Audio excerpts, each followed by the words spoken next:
ಈ ವಿಡಿಯೋವನ್ನು ನೋಡುವ ಮುನ್ನ ನೀವು ಇನ್ನೂ ಕೂಡ ನಮ್ಮ ಚಾನೆಲ್ ಅನ್ನು ಸಬ್ಸ್ಕ್ರೈಬ್ ಆಗದಿದ್ದರೆ ಸಬ್ಸ್ಕ್ರೈಬ್ ಆಗಿ ಮತ್ತು ಈ ವಿಡಿಯೋಗೆ ಒಂದು ಲೈಕ್ ಮಾಡಿ. Hi friends, life line Kannada GK ಅಡ್ಡಾದ ಮತ್ತೊಂದು ವಿಡಿಯೋಗೆ ಸ್ವಾಗತ.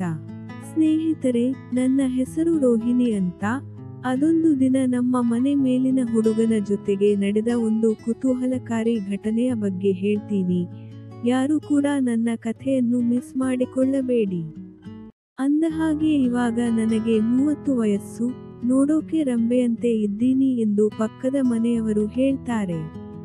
ನನ್ನ ಗಂಡನ ಹೆಸರು ರಮೇಶ ಅಂತ. ಅವರೊಬ್ಬ ಬಿಸಿನೆಸ್ ಮ್ಯಾನ್. ನಮಗೆ ಒಬ್ಬ ಮಗಳಿದ್ದಾಳೆ, ಅವಳು ಶಾಲೆಗೆ ಹೋಗುತ್ತಾಳೆ. ನಮ್ಮ ಗಂಡನ ವ್ಯವಹಾರ ಚೆನ್ನಾಗಿತ್ತು. ಹೀಗಾಗಿ ನಮ್ಮದು 2 ಅಂತಸ್ತಿನ ಕಟ್ಟಡವಿದೆ. ಮೇಲಿನ ಮನೆಯನ್ನು ಬಾಡಿಗೆ ಕೊಟ್ಟಿದ್ದೇವೆ. ಇಷ್ಟೆಲ್ಲ ದೇವರು ಕೊಟ್ಟಿದ್ದರೂ ಸಹ ನನ್ನ ಪತಿರಾಯ ಮಾತ್ರ ಕೆಲಸ ಅಂತ ಹೊರಗಡೆ ಜಾಸ್ತಿ ಇರುತ್ತಾರೆ. ಅವರಿಗೆ ಹಣದ ಮೇಲಿರುವ ಪ್ರೀತಿ ನನ್ನ ಮತ್ತೆ ನನ್ನ ಮಗಳ ಮೇಲೆ ಇಲ್ಲ. ಅದರಲ್ಲೂ ಮದುವೆ ನಂತರ ಪತಿಗೆ ನನ್ನ ಮೇಲೆ ಆಸಕ್ತಿ ಕಡಿಮೆ. ಹೀಗಾಗಿ ಇವಾಗೊಮ್ಮೆ ಅಷ್ಟೇ ಅವರು ನನ್ನೊಂದಿಗೆ ಏಕಾಂತದಲ್ಲಿ ಕಾಲ ಕಳೆಯುತ್ತಿದ್ದಾರೆ. ಹೀಗಾಗಿ ನಾನು ತುಂಬಾ ನೊಂದಿದ್ದೆ. ಅದೊಂದು ದಿನ ಮಗಳ ಶಾಲೆಗೆ ರಜೆ ಇತ್ತು. ನನ್ನ ಗಂಡ ಎಂದಿನಂತೆ ಕೆಲಸ ಅಂತ ಹೊರಗಡೆ ಹೊರಟಿದ್ದರು. ಆಗ ನಾನು ಎಲ್ಲಿಗೆ ಎಂದಾಗ ಅವರು ಸಿಟ್ಟಿನಿಂದ ಸ್ವಲ್ಪ ಕೆಲಸ ಇದೆ ಅಂತ ಹೇಳಿದ್ರು. ಅವರ ಮಾತಿಗೆ ನಾನು ಕೋಪದಲ್ಲಿಯೇ ಅಲ್ರಿ, ಇವತ್ತು ಹೊರಗಡೆ ಹೋಗೋಣ ಅಂತ ಹೇಳಿದ್ರಿ, ನಿಮಗೆ ನೆನಪಿದೆ ತಾನೇ ಎಂದೆ.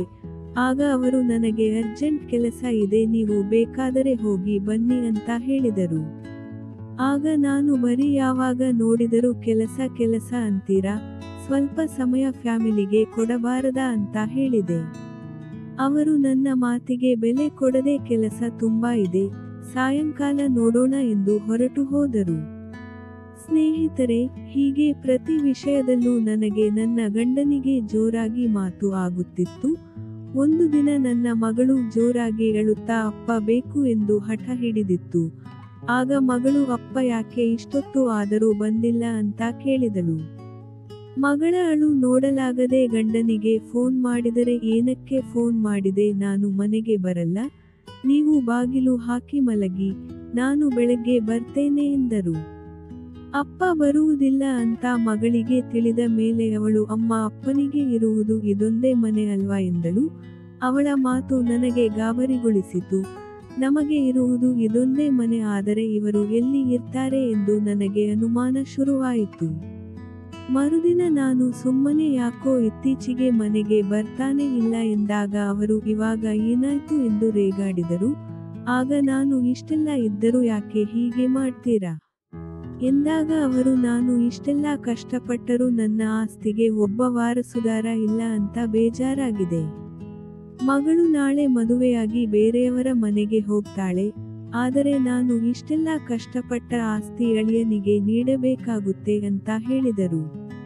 ಅವರ ಮಾತಿಗೆ ನಾನು, ಇವಾಗ ಎಲ್ಲಿಂದ ಗಂಡು ಮಗು ತರೋಣ, ಮೊದಲೇ ಹೇಳಿದ್ರೆ ಕೇಳಲಿಲ್ಲ, ಇವಾಗ ಅದೆಲ್ಲ ಸಾಧ್ಯವಿಲ್ಲ ಅಂತ ಹೇಳಿದೆ. ನನ್ನ ಮಾತಿಗೆ ಅವರು, ಅದಕ್ಕೆ ನನ್ನ ಹತ್ತಿರ ಒಂದು ಉಪಾಯ ಇದೆ, ನನಗೆ ನನ್ನ ಫ್ರೆಂಡ್ ಒಬ್ಬರು ಹೇಳಿದ ಹಾಗೆ ಬೇರೆಯವರಿಂದ ನಮ್ಮ ಮಗುವನ್ನು ಪಡೆಯಬಹುದು ಎಂದರು. ಆಗ ನಾನು, ಹಾಗೆ ಯಾರು ಮಗು ಹೆತ್ತು ಕೊಡ್ತಾರೆ ಎಂದಾಗ ಅವರು, ಆಗಲೇ ಒಬ್ಬಳನ್ನು ಒಪ್ಪಿಸಿದ್ದೇನೆ, ಅವರ ಜೊತೆ ಮಾತುಕತೆ ಕೂಡ ಆಗಿದೆ, ಇನ್ನು ಕೆಲವೇ ತಿಂಗಳಲ್ಲಿ ಮಗು ಹೆತ್ತು ಕೊಡುತ್ತಾಳೆ ಎಂದರು. ಅವರ ಮಾತು ಕೇಳಿ ನನಗೆ ಎಲ್ಲಿಲ್ಲದ ಕೋಪ ಬಂತು. ನನಗೆ ಏನು ಹೇಳದೆ ಇನ್ನು ಏನೇನು ಮಾಡಿದ್ದೀರಾ ಅಂತ ರೇಗಾಡಿದೆ. ಅಲ್ಲದೆ ಇನ್ನು ಮುಂದಕ್ಕೆ ಇದರ ಬಗ್ಗೆ ಮಾತು ಬೇಡ, ನೀವು ಯಾವಾಗ ನನ್ನ ದೂರ ಮಾಡೋಕೆ ಶುರು ಮಾಡಿದ್ರೋ ಅವಾಗ ನನಗೆ ಅನುಮಾನ ಮನವಿತ್ತು ಅಂತ ಜಗಳವಾಡಿ ಮರುದಿನ ಊರಿಗೆ ಹೋಗಿಬಿಟ್ಟೆ. ನನ್ನ ತವರಿಗೆ ಹೋಗಿ ನನ್ನ ತಾಯಿಗೆ ಎಲ್ಲ ವಿಷಯ ಹೇಳಿದಾಗ ಅವರು, ನಿನಗೆ ಮದುವೆಯಾಗಿ ಆಗಲೇ ಬಹಳ ವರ್ಷ ಆಗಿದೆ, ಇವಾಗ ನೀನು ಇಲ್ಲೇ ಇದ್ದರೆ ಊರಿನ ಜನ ಬೇರೆ ಮಾತನಾಡಿಕೊಳ್ಳುತ್ತಾರೆ, ಅವಳು ಮಗು ನಿನಗೆ ಕೊಟ್ಟು ಹೋಗ್ತಾಳೆ ಅಲ್ವಾ, ಅವಳೇನು ನಿಮ್ಮ ಮನೆಯಲ್ಲಿ ಇರಲ್ಲ, ನಿನ್ನ ಸಂಸಾರಕ್ಕೆ ಏನೂ ಅಡ್ಡಿ ಆಗಲ್ಲ ಅಂತ ನನಗೆ ಬುದ್ಧಿವಾದ ಹೇಳಿದರು. ಅಮ್ಮನ ಮಾತು ನನಗೆ ಸರಿ ಎನಿಸಿ 1 ವಾರ ಬಿಟ್ಟು ಮತ್ತೆ ಗಂಡನ ಮನೆಗೆ ಹೋದೆ. ಅಷ್ಟಾಗ್ಯೂ ಗಂಡ ಹಳೆಯ ರೀತಿ ವರ್ತಿಸತೊಡಗಿದ. ನನಗೆ ಬೇಜಾರಾಗಿ ಬಿಟ್ಟಿತ್ತು. ನಾನು ನನ್ನ ಮಗಳ ಮುಖ ನೋಡಿಕೊಂಡು ಸುಮ್ಮನೆ ಇದ್ದೆ. ಅಲ್ಲಿ ನೆಮ್ಮದಿ ಅನ್ನೋ ಪದ ಮಾಯವಾಗಿತ್ತು. ಕೊನೆಗೆ ಅವರು ವಾರಕ್ಕೊಮ್ಮೆ ಮನೆಗೆ ಬರೋಕೆ ಶುರು ಮಾಡಿದರು. ಇದರಿಂದಾಗಿ ನನಗೆ ಅವಾಗೊಮ್ಮೆ ಇವಾಗೊಮ್ಮೆ ಸಿಗುತ್ತಿದ್ದ ಸುಖವೂ ಇಲ್ಲವಾಯಿತು. ಕೊನೆಗೆ ನಿದ್ದೆ ಇಲ್ಲದೆ, ಹಸಿವು ತಡೆಯಲಾಗದೆ ಬೆರಳು ಹಾಕಿ ಅದೆಷ್ಟು ಬಾರಿ ವಾಂತಿ ಮಾಡಿಕೊಂಡಿದ್ದೆ. ಹೀಗೆ ನನ್ನ ಜೀವನ ಇಷ್ಟೇ ಅಂತ ಅಂದುಕೊಳ್ಳುತ್ತಿದ್ದಾಗ ಅದೊಂದು ಘಟನೆ ನಡೆಯಿತು. ಅವತ್ತು ಗ್ಯಾಸ್ ಕೊಡೋ ಹುಡುಗ ಮನೆಗೆ ಬಂದು ಗ್ಯಾಸ್ ಕೊಟ್ಟು ಹೋಗಿದ್ದ. ಆಗ ನಾನು ಅದನ್ನು ಒಳಗಿಡಲು ಒದ್ದಾಡುತ್ತಿದ್ದೆ. ಅವಾಗ ಒಬ್ಬ ಹುಡುಗ, ಆಂಟಿ ನಾನು ಒಳಗೆ ಗ್ಯಾಸ್ ಇಡ್ತೀನಿ ಬಿಡಿ ಎಂದ. ಆದ್ರೂ ಸಹ ನಾನೇ ನನ್ನ ಪಾಡಿಗೆ ಎತ್ತಲು ಹೋದಾಗ ಪರವಾಗಿಲ್ಲ ಬಿಡ ನಾನೇ ಗ್ಯಾಸ್ ಒಳಗೆ ಇಡ್ತೇನೆ ಎಂದು ಹೇಳಿ ಒಳಗಡೆ ತಂದು ಇಟ್ಟ. ಅವಾಗ ನಾನು ಯಾರು ನೀವು, ಇಲ್ಲಿ ಯಾಕೆ ಬಂದದ್ದು ಎಂದು ಕೇಳಿದೆ. ಆಗ ಆತ ನಾನು ಇಲ್ಲೇ ಮೇಲ್ಗಡೆ ಹೊಸದಾಗಿ ಬಾಡಿಗೆ ಬಂದಿದ್ದೇನೆ, ಊರಿಗೆ ಹೋಗಿದ್ದರಿಂದ ನೀವು ನನ್ನ ನೋಡಿಲ್ಲ ಎಂದು ಹೇಳಿದ. ಆತನ ಮಾತು ಕೇಳಿ ಹೌದಾ ನಾನು ಊರಲ್ಲಿ ಇರಲಿಲ್ಲ ಹಾಗಾಗಿ ಗೊತ್ತಾಗಿಲ್ಲ ಎಂದು ಹೇಳಿದೆ. ನನ್ನ ಮಾತಿಗೆ ಆತ ನಗುತ್ತಾ ಅವನು ಆಂಟಿ ಇವಾಗ ಗೊತ್ತಾಯ್ತಲ್ಲ ಅಂತ ಹೇಳಿ ನಿಮಗೆ ಏನೇ ಸಹಾಯ ಬೇಕಾದರೂ ಕೇಳಿ, ಮನೆಯಲ್ಲಿಯೇ ಕೆಲಸ ಮಾಡತ್ತೇನೆ, ವಾರಕ್ಕೊಮ್ಮೆ ಆಫೀಸಿಗೆ ಹೋಗ್ತೀನಿ ಅಷ್ಟೇ ಅಂತ ಹೇಳಿದ. ಹೀಗೆ ದಿನಗಳು ಕಳೆದಂತೆ ಆ ಹುಡುಗ ಮನೆಗೆ ಆಗಾಗ ಬಂದು ಹೋಗಿ ನನಗೆ ತುಂಬಾ ಪರಿಚಯವಾಗಿ ಬಿಟ್ಟ. ನನ್ನ ಮಗಳನ್ನು ಹೊರಗಡೆ ಸುತ್ತಾಡಲು ಕರೆದೊಯ್ಯುವುದು, ಅದಕ್ಕೆ ಏನಾದರೂ ತಿನ್ನಲು ಕೊಡಿಸುವುದು ಮಾಡುತ್ತಿದ್ದ. ಹೀಗೆ ಒಂದು ದಿನ ನಾನು ಅವನಿಗೆ ಚಹಾ ಕೊಡಲು ಹೋದಾಗ ಅವನು ನನ್ನ ಸೌಂದರ್ಯವನ್ನು ದಿಟ್ಟಿಸಿ ನೋಡಿದ. ನಾನು ಅದನ್ನು ಗಮನಿಸಿದೆ.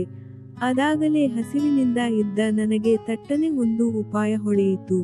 ತುಂಬಾ ನೊಂದಿದ್ದ ನನಗೆ ಅವರ ನೋಟದಿಂದ ಬೇರೆ ರೀತಿಯ ಭಾವನೆಗಳು ಮೂಡಿದವು. ಹೀಗೆ ಅವನೊಂದಿಗೆ ಸಲುಗೆ ಬೆಳೆಯಿತು. ಕೆಲವೊಮ್ಮೆ ಪಕ್ಕದಲ್ಲೇ ಕುಳಿತು ಮಾತನಾಡುವುದು ಹೀಗೆಲ್ಲ ಮಾಡುತ್ತಿದ್ದೆ. ಅವನಿಗೂ ಕೂಡ ನನ್ನ ಮೇಲೆ ಪ್ರೀತಿ ಮೂಡಿತ್ತು ಎನಿಸುತ್ತೆ. ಯಾಕಂದರೆ ಆ ವಯಸ್ಸಿನ ಹುಡುಗರಿಗೆ ಹುಡುಗಿಯರಕ್ಕಿಂತ ನಮ್ಮಂತವರೇ ಜಾಸ್ತಿ ಇಷ್ಟ ಆಗುವುದು ಅಂತ ನನಗೆ ತಿಳಿದಿತ್ತು. ಹೀಗೆ ಒಂದು ದಿನ ನನ್ನ ಮಗು ಶಾಲೆಗೆ ಹೋಗಿತ್ತು. ನಾನು ಅವನಿಗೆ ಮನೆಗೆ ಊಟಕ್ಕೆ ಬರುವಂತೆ ಹೇಳಿದ್ದೆ. ಸ್ವಾರಿ ಮೇಲುಗಡೆ ಇರೋ ಹುಡುಗನ ಹೆಸರು ಹೇಳೋದು ಮರೆತೆ, ಅವನು ರಾಹುಲ್ ಅಂತ. ಅವನನ್ನು ಹೊರಗಡೆ ಕೂರಿಸಿ ನಾನು ಒಳಗೆ ಅಡುಗೆ ಮಾಡುತ್ತಿದ್ದೆ. ಅವಾಗ ನಾನು ಮೇಲೆ ಇಟ್ಟಿದ್ದ ಡಬ್ಬಿಯನ್ನು ತೆಗೆದುಕೊಳ್ಳಲು ಹೋಗಿ ಸ್ಟೂಲ್ ಮೇಲಿಂದ ಬಿದ್ದು ಬಿಟ್ಟೆ. ಆ ಪ್ಲಾಸ್ಟಿಕ್ ಡಬ್ಬಿ ಕೂಡ ನನ್ನ ಮೇಲೆ ಬಿದ್ದಿತು. ಆಗ ಅವನು ಬಿದ್ದ ಸಪ್ಪಳ ಕೇಳಿ ಕೂಡಲೇ ಒಳಬಂದು ನನ್ನನ್ನು ಎಬ್ಬಿಸಿ ಕೊನೆಯಲ್ಲಿ ನನ್ನ ಮಲಗಿಸಿದ. ನಾನು ಕಾಲು ಉಳುಕಿದೆ ಎಂದು ಹೇಳಿದಾಗ ಅವನು ಎಲ್ಲಿ, ಇಲ್ಲಿ ನೋವಾಗ್ತಾ ಇದೆಯಾ ಎಂದು ಮುಟ್ಟುತ್ತಾ ಇದ್ದರೆ ಅದೇನೋ ಕರೆಂಟ್ ಶಾಕ್ ಹೊಡೆದ ಹಾಗೆ ಆಗುತ್ತಿತ್ತು. ನಾನು ಆಗ ಸೊಂಟ ನೋಯುತ್ತಿದೆ, ಮುಲಾಮು ಹಚ್ಚು ಎಂದು ಹೇಳಿದೆ. ಅವನು ಸರಿ ಎಂದು ಹಚ್ಚುವಾಗ ನನಗೆ ಏನೇನೋ ಎನಿಸಿ ಅವನನ್ನು ಮೇಲೆ ಎಳೆದುಕೊಂಡೆ. ಅಷ್ಟಾಗಲೇ ಕೊನೆಯಲ್ಲಿ ಅವನು ಏನು ಮಾಡ್ತಾ ಇದ್ದೀರಾ ಎಂದು ಕೇಳಿದ. ಆಗ ನಾನು ಸ್ವಲ್ಪ ಹೊತ್ತು ಸುಮ್ಮನಿರು ಅಂತ ಹೇಳಿ ಅವನಿಗೆ ಆ ಕೆಲಸವನ್ನು ಮಾಡುವುದು ಹೇಗೆ ಎಂದು ಕೇಳಿಕೊಟ್ಟೆ. ಅವನು ಚೆನ್ನಾಗಿ ಕೆಲಸವನ್ನು ಮಾಡಿದ. ಈ ಮೂಲಕ ನಾನು ನನ್ನ ಗುರಿಯನ್ನು ತಲುಪಿದೆ. ಈ ಘಟನೆ ನಂತರ ಸಮಯ ಸಿಕ್ಕಾಗಲೆಲ್ಲ ಕೆಲಸವನ್ನು ಮಾಡುತ್ತಿದ್ದೇವೆ. ಸ್ನೇಹಿತರೆ, ನೋಡಿದ್ರಲ್ಲ ಈ ಕಥೆ. ನಿಮಗೆ ಇಷ್ಟವಾದಲ್ಲಿ ವಿಡಿಯೋಗೆ ಲೈಕ್ ಮಾಡಿ. ಕಥೆ ಇಷ್ಟವಾದಲ್ಲಿ ವಿಡಿಯೋವನ್ನು ಶೇರ್ ಮಾಡಿ. ನಮಸ್ಕಾರ.